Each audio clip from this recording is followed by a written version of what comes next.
ማልበርግና እሳተ ገሞራን ምን አገናኛቸው? በጂንካ የተከሰተው ማልበርግ ቫይረስ በሽታ እንዲሁም ደግሞ በአፋር የተከሰተው የእሳተ ገሞራ ፍንዳታ ለማልበርግ በሽታ መንስኤ ነው ይሉናል ሐኪም አበበች። ይህ ጉዳይ እንዴት ሊገናኝ ይችላል? ከሰሞኑ በሰጡት ቃለ መጠይቅ ላይ ስለዚህ ጉዳይ አንስተው መረጃ ሰጥቷል። ይህንን መረጃም በዝርዝር እናቀርበዋለን። በተለይ ከ12000 ዓመታት በኋላ ተከሰተ የተባለው የእሳተ ገሞራ ፍንዳታ ዓለምን አዳርሷል። ብናኙ ከኢትዮጵያ አልፎ ህንድ፣ ቻይና ድረስ ደርሷል። የአየር በረራ እስከ ማቋረጥ ደርሷል። እንዲሁም ደግሞ በእሳተ ገሞራ ፍንዳታ ውስጥ ብናኞች የተባሉት ሰልፈሪክ አሲዶች የሰው ህይወት ጤናን ይጎዳሉ ተብሎ ነበረ። ነገር ግን በዚህ እሳተ ገሞራ ፍንዳታ ውስጥ ጥቃቅን ቫይረሶች እንዳሉና እነዚህ ቫይረሶች ሙቀትን የመቋቋም አቅም እንዳላቸው ለሰው ልጅ ጤና እጅግ በጣም አስጊና አደገኛ መሆናቸው ተገልጿል። ከዚህ ቀደም በኮቪድ በሽታ ወቅት ስለ በሽታው ግልጽ ማብራሪያ ሲሰጡ የነበሩት ሐኪም አበበች ዝርዝሩን እንደሚከተለው ይዘነው ቀርበናል። በአፋር ክልል ስለተከሰተው እሳተ ገሞራ ፍንዳታ ብዙ ተብሏል፣ ብዙ ተወርቷል። እሳተ ገሞራ ፍንዳታውና የማልበርግ በሽታ ምን ያገናኘዋል? በዚህ ጉዳይ ላይ ብዙ ተብሏል፣ ብዙ ተወርቷል። የእሳተ ገሞራ ፍንዳታውን ከማልበርግ በሽታ ጋር አገናኝተው አንድ ቃለ መጠይቅ የሰጡ ኢትዮጵያዊ ባህላዊ ሐኪምና ተመራማሪ አሉ። እሳቸው ስለዚህ ጉዳይ ምን አሉ? ሳይንቲስቶችን ግራ ያጋባው፣ ነጮቹን ግራ ያጋባቸው ይኸው እሳተ ገሞራ። በተለይ ሐኪም አበበች የሚናገሯቸው ነገሮች ጠብ አይሉም፣ አንዳችም ውሸት የላቸውም። ብዙ ጊዜ ተአማኒና ትክክለኛ ነገሮችን ይናገራሉ።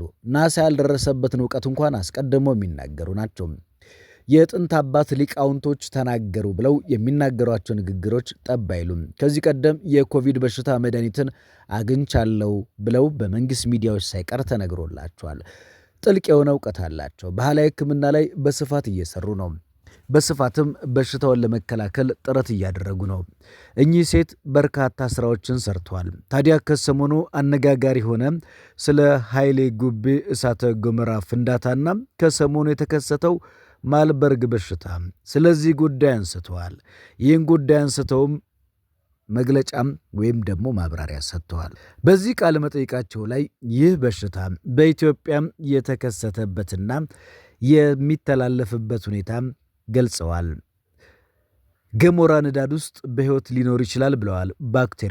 ባክቴሪያው ከእሳተ ገሞራ ፍንዳታው ሰልፈሪክ አሲድ ወጣ ቢባልም እሳቸው ግን ቫይረሶች ወጥተዋል። ከዚያ ከፍንዳታው ውስጥ ቫይረስ ተሰራጭቷል፣ ብዙዎችን ሊያጠቃ ይችላል ሲሉ ተናግረዋል። ሐኪም አበበች የአፋሩ እሳተ ገሞራ ኃይሌ ጉቢ የሚያስከትለውን ጠንቅ ሲተነትኑ እንደገለጹት ከሆነም ከውስጡ አደገኛ ባክቴሪያ ወጥቶ ተበትኗል ብለዋል። ይህ ሰልፈሪክ አሲድ የተባለው ነገር ደግሞ በአፋር ሰመራ ዩኒቨርሲቲ ተመራማሪዎች ዘንድ እሳቸው ባሉት መንገድ ባይሆንም ከዚሁ ጋር በተያያዘ ሰልፈሪክ አሲድ የሰዎችን ወይም ደግሞ የተለያየ ህመም ያለባቸውን እንደ አስም፣ ቶንሲል መሰል በሽታ ያለባቸው ሰዎች በመተንፈሻ አካላቸው ውስጥ በመግባት የጤና ችግር ሊያስከትል እንደሚችል ተናግረዋል። ሐኪም አበበች በሌላ በኩል ይህ በሽታን የሚያስከትለው ቫይረስ በበርካታ ሰዎች ላይ ተሰራጭቶም አደገኛ የሆነም በሽታ ያመጣል፣ ተጠንቀቁ፣ በእሳተ ገሞራ ውስጥ አደገኛ የሆነ ቫይረስ ተበትኗል ሲሉም ተናግረው ነበረ። ብዙዎች ንግግራቸው ከላይ ሲታይ ሃይማኖታዊ እንዲሁም ሳይንሳዊ ይመስላል ይላሉ።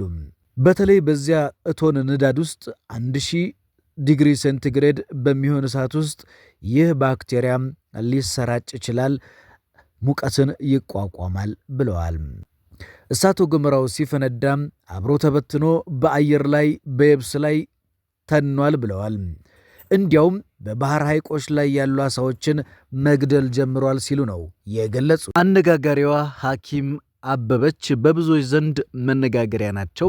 በተለይ ከሰሞኑ እሳተ ገሞራ ጋር በተያያዘ የሚከሰት በሽታ እንዳለ፣ በሽታው በምን መልኩ ወደ ህብረተሰቡ እንደሚሰራጭ ቃለመጠይቅ አድርገዋል። ከዚህ ቃለመጠይቅ ጀርባ በርካቶች ጉዳዩን አላመኑም፣ ጥቂቶችም ደግሞ አከራክሯቸዋል። ነገር ግን ሴትየዋ ቀደም ብሎ የሚናገሩት ነገር የሚጣል ነገር የለውም፣ እውቀታቸው እስከ ጥግ ድረስ ነው ይባልለታል። ናሳ ያልደረሰበትን እውቀት ራሱ እየደረሱ ታላቅ ሴት ናቸው ተብሎላቸዋል። ሰላም ጤና ይስጥልኝ የተወደዳችሁና የተከበራችሁ ውድ የዜና ፕላስ ቤተሰቦቻችን ዕለታዊ መረጃችንን ይዘን ቀርበናል። ከኮቪድና ከኮሮና ጋር በተያያዘም በርካታ መላምቶችን እንዲሁም መድኃኒቱን አግኝቻለሁ ብለው በቴሌቪዥን መስኮት ራሱ ዜና የተሰራላቸው ታላቅ ሴት ናቸው። እንግዲህ ኮሮና ማርከሻ መድኃኒቱን ይፋ ያደረጉ ትራምፕ በተለይ መድኃኒት ያላገኘለትን ሃሪኬን የሚያስነሳውን አሜሪካ በተደጋጋሚ ያቃጠለ ያለውን አሜሪካን እያወደመ ያለው አውሎ ንፋስ የሚነሳው ከኢትዮጵያ ከራስ ዳሽን ተራራ ላይ እንደሆነ ናሳን ጨምሮ የተለያዩ መገናኛ ብዙሃን ድርጅቶች ገልጸዋል። ይህንንም ሲናገሩ ቆይቷል። ትራምፕ እንግዲህ ሃሪኬን አይንን በኒውክሌር ለመምታት ሐሳብ አቅርቦ ፉርሽ መደረጉ የአደባባይ ሚስጥር ነው። ብዙ ኢትዮጵያውያን ግን ሊያምኑ አልቻሉም ነበረ። ኢትዮጵያዊቷ ሐኪም አበበች ብራና ገልጠው በሀገር በቀል እውቀት ይህንን ይገልጻሉ ወይም ያረጋግጣሉ። ከኢትዮጵያ የሚነሳው ነፋስ ብዙ ሀገር ያጠፋል፣ ወደኛም ከተመለሰ ያጠፋናል። ከራስ ዳሽን አካባቢ መሃል ላይ ነው እየተሽከረከረ የሚነሳውና ብዙ ጊዜ ከሜዲትራኒያን ባህር ካለፈ ከዛ ነው የሚጋጨው ይላሉና ዓለምን ያስደነቀ ድብቅ ጥበብና ሚስጥር ሐኪም አበበች ቀደምት ሊቃውንት የጻፉትን ጥንታዊ የብራና መጽሐፍ እየተጠቀሙ በብዙ ሺህ ለሚቆጠሩ በሽታዎች ሁሉ መድኃኒት አግኝተዋል። ከእጽዋት አግኝተዋል። እጽዋቶቹ እግዚአብሔር ለኖህ የነገረውና ለሊቃውንት አባቶቻችን በመንፈስ ቅዱስ ሚስጥር ገላጭነት መርምረው የደረሱበት ድንቅ በረከት ነው ይባላል። ዛሬም ዓለም መፍትሄ ላጣላቸው የተለያየ አይነት በሽታዎች መድኃኒት በመጽሐፍ ውስጥ አለ ይላሉ። እናም እንግዲህ በርካታ መድኃኒቶችን ፍቱን የሆኑ የተረጋገጠው ሀገር በቀል እውቀት ያላቸው ትልልቅ መድኃኒቶችን እያመጡ ነው። ብዙዎቻችን ነጭ አምላክ ሆነን በተለይ ደግሞ ነጮችን ከማምለክ ባለፈም ጥንትም ከፈለገ ጊዮን ከሄኖክ ልጆች ከምየ ኢትዮጵያም እንደማያልፍ ዓለም ሁሉ የሚያውቀው ከኢትዮጵያ ያነሰ እንደሆነ ዓለም ሁሉ ወደ ምየ ኢትዮጵያም ድህነት እንደሚጎርፍ በተለይ ኮሮና ብለው ይሰይሙት እንጂ ወረርሽኙ የመጣው እነሱ እንደሚሉት ከሌሊት ወፍ ሳይሆን ከአሳማኔ ይላሉ። ቀደም ሲል እንግዲህ ከኮቪድ ወቅት የተናገሩት ነው። ከ2000 ዓመት በላይ ዕድሜ ያስቆጠረ ወረርሽኝ ነው ይላሉ። ከዚያ ቀድሞ እንግዲህ ብዙ ወረርሽኞች በፈርዖን ጊዜ ተነስተዋል። ይሄኛው ብዙ ሺህ መንፈስ ሰፍሮበት ያሰቃየው ከነበረ አሳማ ተላልፎ የመጣ ነው። ክርስቶስ መንፈሱ አብዝቶ በለመነው ጊዜ ወደ አሳማዎች እንዲገባ ፈቅዶለታል። አሳማዎች መጨረሻቸው ደግሞ ባህር መግባት ነበረ። ከዛ ወደ አሳ እያለ ወደ ሰው ልጆችም እየተላለፈ የመንፈስ ወረርሽኝ ነው። አዎ መድኃኒት አለው። ሁሉም ነገር መፍትሄ አለው። ያለ መፍትሄ አልተፈጠረም።